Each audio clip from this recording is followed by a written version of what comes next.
Welcome to our channel. We're thrilled to have you with us and truly value your ongoing support. Before we jump into today's exciting story, we'd love to hear from you. Where are you tuning in from? Drop your city or country in the comments below. We always enjoy connecting with our incredible audience from around the world. Now, relax, get comfortable, and let's dive into today's captivating story.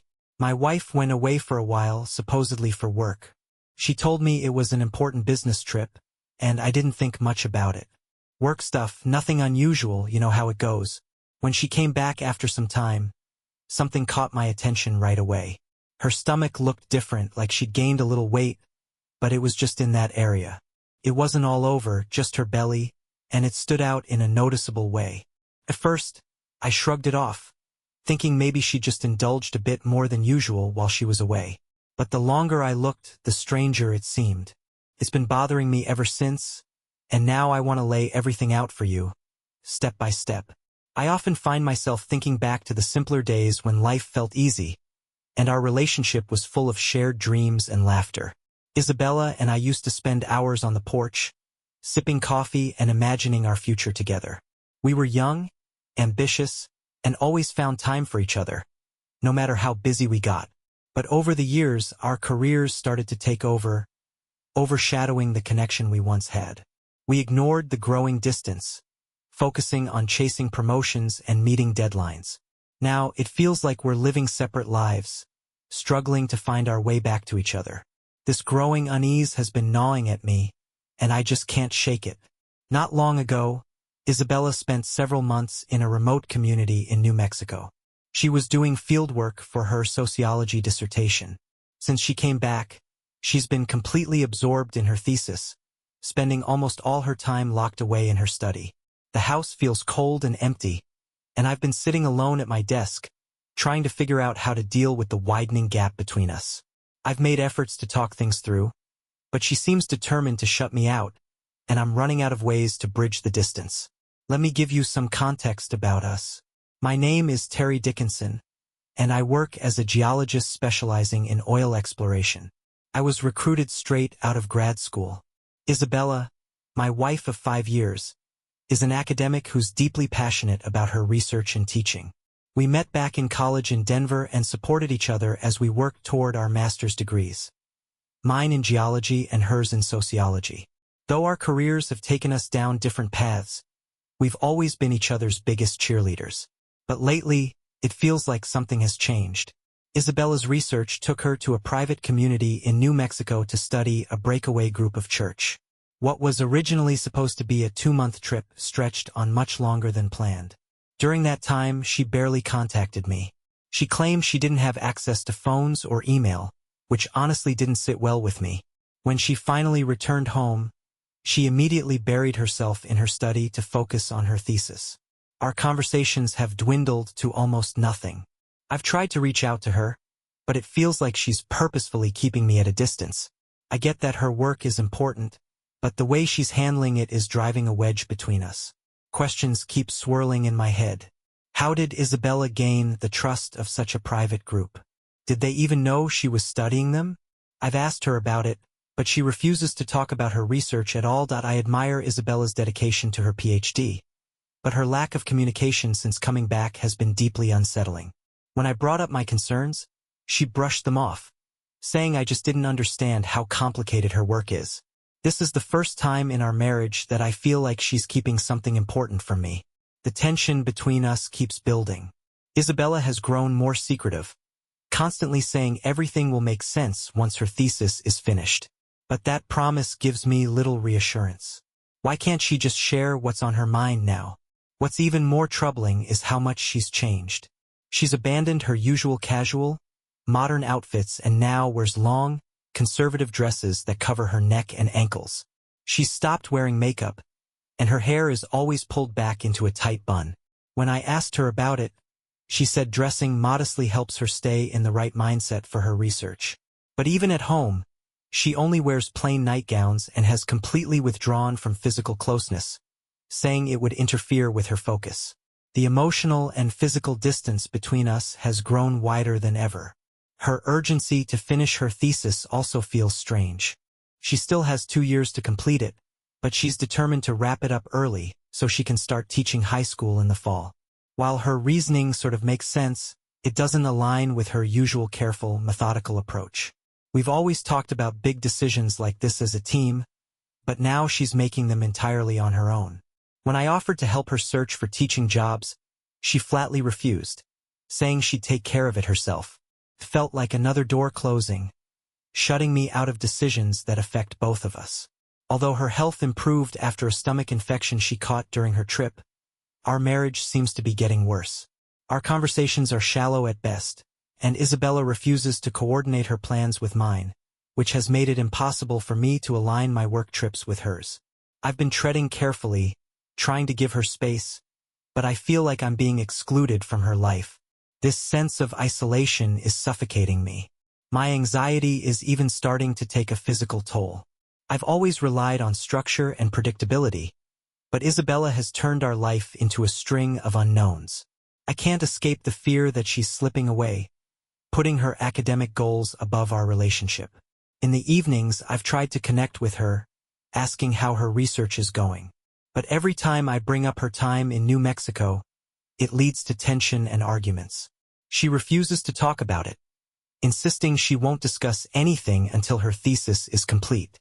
Her silence only adds to my doubts. Our marriage, which was once filled with love and connection, feels like it's unraveling. We haven't been intimate since before her trip, and her explanation, that physical contact might disrupt her focus, leaves me questioning everything. How could being close to her own husband interfere with her work? The thought keeps haunting me. Has she broken our vows? Her refusal to have an open conversation only deepens my fears. Recently, she moved my workspace from the den to the dining room, locking me out of what was once a shared space. When I finally confronted her directly and asked if she'd been unfaithful, she became furious and defensive. She shut the conversation down, repeating that nothing could be discussed until her dissertation was done. It's painfully obvious that our relationship is in serious trouble. The stress is eating away at me, and I've started to dread coming home. Isabella doesn't feel like the same person anymore. Her degree seems to have consumed her entire life. The bond we used to share, full of joy and laughter, is crumbling, and I can't help but wonder if other couples go through this when one partner becomes consumed by work, school, or some other major commitment. Have you ever been in a situation like this? When it feels like your relationship is slipping away because one partner is completely caught up in something. If you've experienced anything like this, I'd love to hear your story or advice in the comments. It's hard right now, and hearing from others who've been through something similar could really help anyone else going through this. Her obsession with meeting her self-imposed deadlines only made things worse. After one particularly heated argument, I finally hit my breaking point. "Isabella," I said sharply, "you've destroyed the trust and communication in our marriage. This relationship is falling apart, and it's because of you." My words came out harsher than I meant them to, but I couldn't hold back any longer. After releasing my frustration, I stormed out of the house and drove aimlessly, trying to clear my head. As I drove, my mind spiraled. Isabella insisted she still loved me and hoped I felt the same, and I had told her I did. But how could I reconcile those words with the way she was treating me? She was shutting me out of important conversations about us, and it left me questioning her loyalty. The doubts were eating away at me. Had she crossed a line during her research?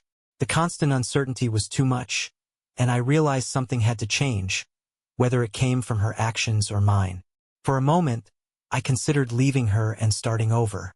But the idea of life without Isabella was painful. Instead, I decided I needed to find answers, even if I had to get them on my own. I thought about reaching out to someone at her university who might know more about her situation. Looking back on everything, her sudden change in appearance, her rejection of physical intimacy, and her distant behavior, I couldn't shake the feeling that something was seriously wrong. The woman I had fallen in love with now felt like a stranger, showing no interest in my feelings or the connection we once shared. Eventually, I started avoiding her entirely.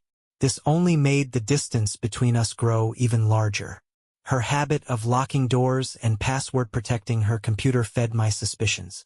When I confronted her about it, she dismissed my concerns, telling me there was nothing to worry about. But her reassurances felt hollow. Isabella's secrecy was unlike anything I'd seen from her before. She wouldn't share even the simplest details about her research, claiming that doing so might disrupt her progress.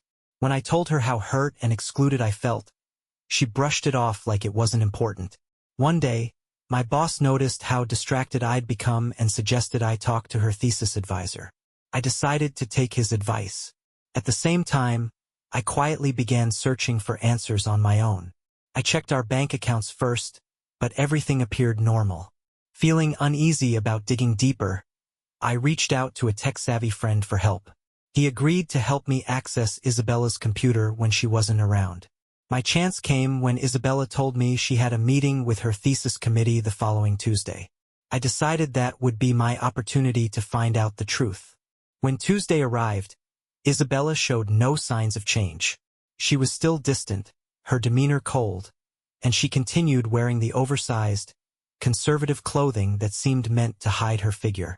I reminded myself to stay calm, knowing I would have answers soon. At the same time, I realized I couldn't avoid a confrontation or the possibility of divorce for much longer. That same day, I met with Dr. Bishop, her thesis advisor, in his office. He was polite and confirmed that he was supervising her dissertation. He mentioned that Isabella had access to a research expense account but wasn't sure if she'd made any recent claims. His secretary later provided me with a detailed record of her expenses. When I asked about the sudden changes in her research focus, Dr. Bishop acknowledged them but said that Isabella should explain those herself. He mentioned that her project had undergone revisions but had the full support of the committee. He encouraged me to have an honest and heartfelt conversation with Isabella, emphasizing that forgiveness is vital in a marriage. While his advice was well-meaning, it only made me feel more uneasy. I also asked Dr. Bishop about how she stayed in touch during her fieldwork. He confirmed that Isabella used audio equipment to communicate with the committee. But when I inquired about her living arrangements during the trip, he said those details would be part of her final presentation and couldn't be discussed without her approval. When I mentioned that Isabella had specifically asked him not to share any details with me, he looked surprised, which only deepened my discomfort. As I left his office, Dr. Bishop's secretary handed me a file with Isabella's financial records. I decided to review them later, knowing they might hold the answers I desperately needed on the drive home. My suspicions grew even stronger. My meeting with Dr. Bishop had done nothing to ease my concerns.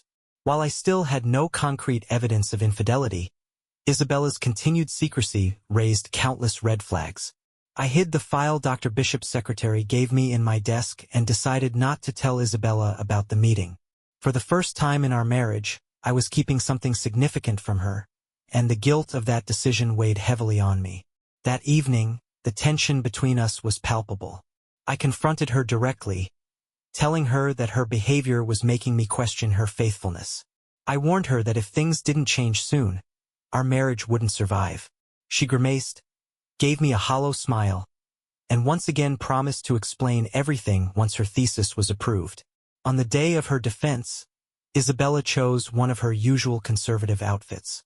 I suggested that she dress up a bit for the occasion, but she dismissed the idea, saying her appearance didn't matter in her field. After she left for the defense, my tech-savvy friend arrived as planned. He quickly accessed her computer, copying all her emails, documents, and even deleted files. When he was done, he carefully erased any trace of our intrusion and advised me to store the backup somewhere safe. That afternoon, I rented a safety deposit box and locked the disks away, knowing that whatever was on them had the potential to completely shatter our marriage. That evening, Isabella came home in an unusually good mood. She had eaten dinner in the city and had called earlier to tell me to grab something for myself, so I picked up a burger. When she walked in, her energy was almost infectious. I asked her how her thesis critique had gone, and she smiled warmly. "It went better than I expected," she said, clearly thrilled. "My work has been approved for publication, and I'm almost done. I told you there wouldn't be any problems. See? I told you my dress didn't matter." My research spoke for itself. I congratulated her, genuinely happy for her accomplishment. But when I leaned in to hug and kiss her, she pulled back slightly. "I can't kiss you like we used to," she said softly, her voice barely above a whisper. Her words confused me. "Your degree is secure now, your research is done. Why can't we focus on our marriage again?" I asked, trying to keep my frustration in check.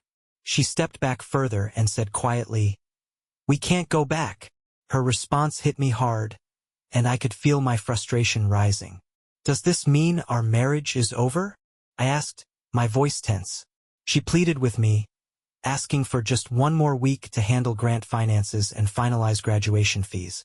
Tired of her constant delays, I accused her of stalling and warned her that if she postponed this any further, I would have no choice but to consult a divorce lawyer. After another heated argument, I reluctantly agreed to give her the extra time she requested. That night was unbearable. I couldn't sleep, and it was clear Isabella was restless too. The next morning, something caught my eye that made my blood run cold. Her body looked different. There was a small bump on her stomach that hadn't been there before. Staring at it, the realization hit me like a punch to the gut. Isabella was pregnant. Given the timing, the baby couldn't possibly be mine. The truth crashed over me, and I was left horrified. She must have been pregnant before she came back home. Suddenly, all of Isabella's secrecy started to make a dark kind of sense. Overwhelmed by anger, I shook her awake violently. She screamed and tried to pull away, but I held her down. "You're pregnant with another man's baby," I shouted, my voice trembling with fury. "No more delays, Isabella. You're going to tell me everything, right now." Still furious, I stormed out of the room and slammed the door behind me. I tried to calm myself with a cup of coffee, but the rage wouldn't go away.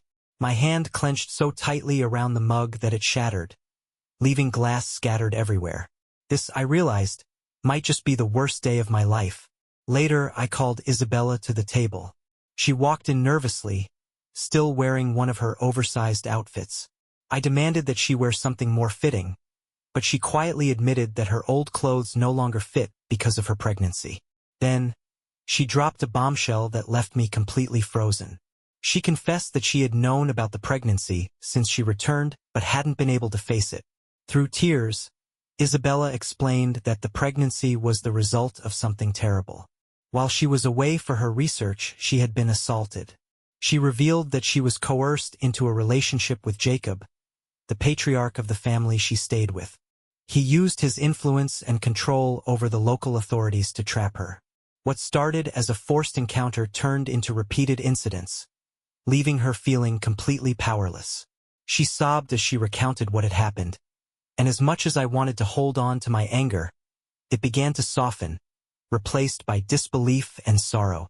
"If you were assaulted, that changes everything," I said, my voice quieter now. "But it doesn't explain why you've been shutting me out or why you've kept all of this from me. Why all the secrecy? Why the distance? There has to be more to the story. Keep talking." I told her that, although our marriage was still hanging by a thread, I was willing to listen. With tears streaming down her face, she said, "I'm trying, Terry. This is so hard. I wanted to tell you everything, but I planned to do it in stages. You forced me to start now. Please, let me explain it all in order." I hesitated, but eventually I agreed.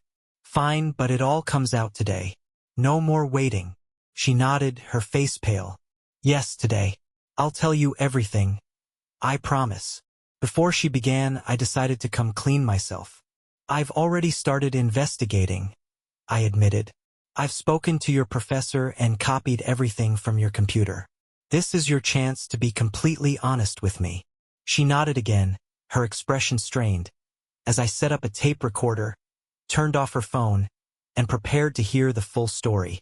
"I grew up in one of those polygamous families," she began, her voice trembling. "My mother was the fourth wife in a household like the one I studied. When I was 11, she escaped with me. We fled in the middle of the night and eventually found refuge in Denver. That's where we rebuilt our lives, and I never talked about it until now." She paused, visibly drained, and asked for a break. For the first time since she came back, she reached out and held my hand. We went for a walk together, a brief moment of connection in the middle of all the chaos. When we returned, we sat down with some water and fruit, and she continued her story. My childhood experiences shaped my academic interests, she explained. I wanted to understand that world again, but from an adult perspective. What I'm about to tell you will be even harder to hear, but I promise I'll be honest. She revealed that the family she stayed with was tied to her past. They had been suspicious of her intentions, but she convinced them that she was considering returning to their community permanently. Jacob, the head of the family, was a controlling man in his 50s who demanded absolute obedience. He made strict rules for me, including taking off my wedding ring, she said, her voice shaking. I had no choice but to comply. When he saw my backpack, I told him it held clothes, personal items, and my computer. He took it, smashed it with a hoe, and threw it away. He also confiscated my purse and the $1,000 I had inside, saying women weren't allowed to have money in his house. Luckily, I had hidden some cash near the bus station. From the start, it was clear that I was more of a captive than a guest. I had to follow his rules if I wanted to complete my research. Her voice dropped to a whisper. Losing my computer was why I locked myself away when I returned home. I had to rebuild everything from memory, my notes, my emotional reactions, everything that was critical to my research. It was one of the most stressful experiences of my life, both during the trip and after. She took a deep breath and continued. I agreed to follow the community's rules because it aligned with my research goals. You might wonder why Jacob even let me stay, considering I was an outsider. The only reason was our family connection. He wasn't related to me by blood but through marriage. He's 20 years older than me and became the head of our family after my father died. Isabella hesitated before adding. When I arrived, they gave me a bed in the attic with the other wives. Jacob slept downstairs, and the children shared the attic space with us. I was expected to work, dress modestly, and follow the same rules as the other women. Isabella paused, looking exhausted before continuing. The first wife went through my suitcase and found my birth control pills. She threw them away, calling them unnatural and against God's will. Then she confiscated my underclothes and burned them, replacing them with plain white cotton garments. I didn't argue. I knew I had to follow their rules or leave. At the time, losing the pills didn't seem like a big deal since we weren't physically close, and I planned to start taking them again when I returned home. She looked down at her hands, her voice quieter now. I fell into their routine and gradually earned the wives' trust, which allowed me to gather critical data for my research. Without a diary, I had to rely entirely on memory, which is why I needed so much privacy when I came back home. As she spoke, I took notes, unsure how to process everything. Then her voice cracked, and she went on. During my second week there, Jacob declared that I would become his fourth wife.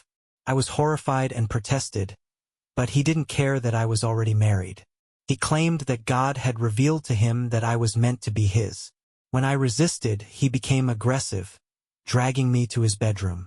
That night, he assaulted me, and I realized there was no way out.